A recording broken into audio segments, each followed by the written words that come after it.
قوم کو ہم بھی صبح شام بیدار کرنے کی کوشش کرتے رہتے ہیں. کچھ ہمارے خلاف بولتے ہیں یا کچھ ہمیں طعن و تشنیع کرتے ہیں یا کچھ ہمیں گالیاں دیتے ہیں. ٹھیک ہے, سب کا اپنا اپنا حصہ ہے, لیکن انسانی فطرت ہوتی ہے, کبھی انسان اوب جاتا ہے. کیا ان کے پیچھے سر کھپائیں, چھوڑو جانے دو. قوم اپنے اپنے راہ دیکھے گی, میں اپنی اصلاح کر لوں, آخرت میں مجھے جواب دینا ہے.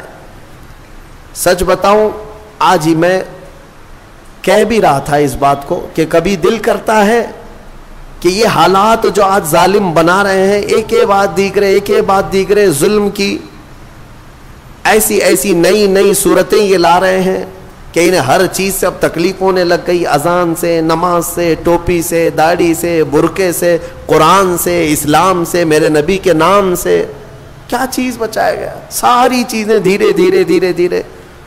بلکہ آپ یہ بھی کام شروع کر دیا گیا کہ ادھر اذان ہو رہی ہو اور ادھر سامنے مسجد کے باہر کچھ شرپسند ناچ گانے کر رہے ہوں, وہ اپنی آوازیں بلند کر رہے ہوں. یہ شیطانی شرارتیں عروج پر آ رہی ہیں, تیز ہوتی جا رہی ہیں. ان حالات میں ہماری قوم کی ذمہ داریاں کیا تھیں؟ کیا یہ آپس میں گتھم گتھا رہے, علماء کی ٹانگ پکڑ کر کے کھینچے, ایک دوسرے کو قتل کرنے کے منصوبے بنائے؟ اسی لیے کسی نے کہا تھا کہ نشیمن سے دھواں اٹھتا ہے اور تم کہتے ہو ساون ہے. گھر کو آگ لگی ہوئی ہے, گھر جل رہا ہے, اور تم کہہ رہے ہو کہ ساون کا مہینہ چل رہا ہے.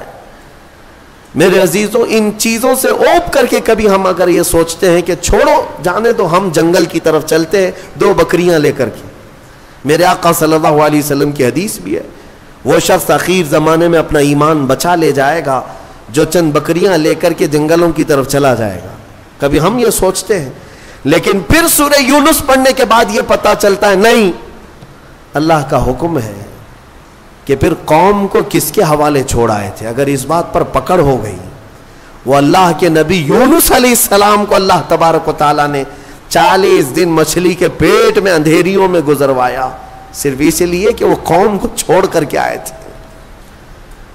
ہاں, علماء کو قوم کو چھوڑ کر جانے کی اجازت بھی نہیں ہے.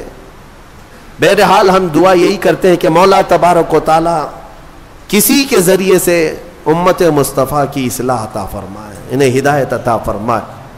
میرے عزیزوں, دوسری بات مجھے یہ عرض کرنی ہے کہ قوم یونس شرک بھی کر رہی تھی, بت پرستی بھی کر رہی تھی, لیکن سچے دل سے ایمان لانے کے بعد آیا ہوا عذاب ٹل گیا.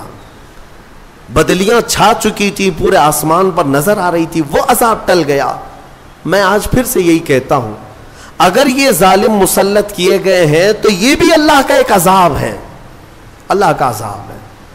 تمہارے سروں پر اگر نیچ قسم کے لوگوں کو مسلط کیا جا رہا ہے تو یہ عذاب ہے, اور عذاب ٹلنے کے لیے توبہ ضروری ہے. اجتماعی طور پر اگر آج بھی لوگ توبہ کی طرف آ جائیں اور سچے دل سے اپنے اخلاق اور اپنے اعمال کی اصلاح کر لیں, تو مجھے امید ہی نہیں بلکہ یقین ہے کہ مولا ان ظالموں کو کیفر کردار تک پہنچائے گا اور پھر تمہیں کھویا ہوا وقار ضرور عطا فرمائے گا. بزرگوں نے ہمارے فرمایا ہے کہ ہمیں واپس ملے گی ساری چیزیں, لیکن شرط یہ ہے ان کنتم مؤمنین, تم سچے ایمان والے تو ہو جاؤ, حضور پاک صلی اللہ تعالیٰ علیہ وسلم کے قدموں کی طرف تو آ جاؤ. اور سبوں نے جگہ جگہ کر کے تمہیں یہ پیغامات دیے ہیں, اٹھو وگرنہ حشر نہ ہوگا پھر کبھی, دوڑو کہ زمانہ چال اپنی چل گیا.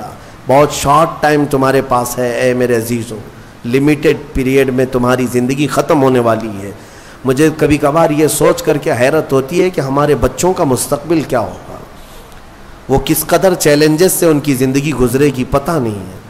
آج علماء کی کثرت ابھی بھی موجود ہے, جبکہ آج آپ کے حالات یہ ہیں کہ کوئی ایک بھی اپنے بچے کو عالم بنانا نہیں چاہتا, حافظ نہیں بنانا چاہتا. ختم ہو جائیں گے, یہ ختم ہو جائیں گے, یہ محرابیں خالی ہو جائیں, اذان دینے کے لیے کوئی ملتا نہیں ہے. اور یہ حدیث پاک میں ملتا بھی ہے. حضور پاک صلی اللہ علیہ وسلم نے ارشاد فرمایا کہ لوگ اپنی نمازوں کی امامت کے لیے ڈھونڈا کریں گے اور کوئی نہیں ملے گا. پھر لوگ جاہلوں کو اپنا سردار بنائیں گے, وہ زمانہ آئے گا. ان چھوٹے بچوں کا بس سوچتا ہوں کہ یہ کیسے چیلنجز سے ان کی زندگی گزرے گی. آج کتے بھونک رہے ہیں اور سر چڑھ کر کے ناچ رہے ہیں. انہیں نشہ ہے, غرور ہے, گھمنڈ ہے, تخت کا, طاقت کا, حکومت کا. اور آپ دیکھ رہے ہیں یہ کے بعد دیکھ رہے یہ ظلم کی نئی نئی داستانیں لکھنا چاہتے ہیں.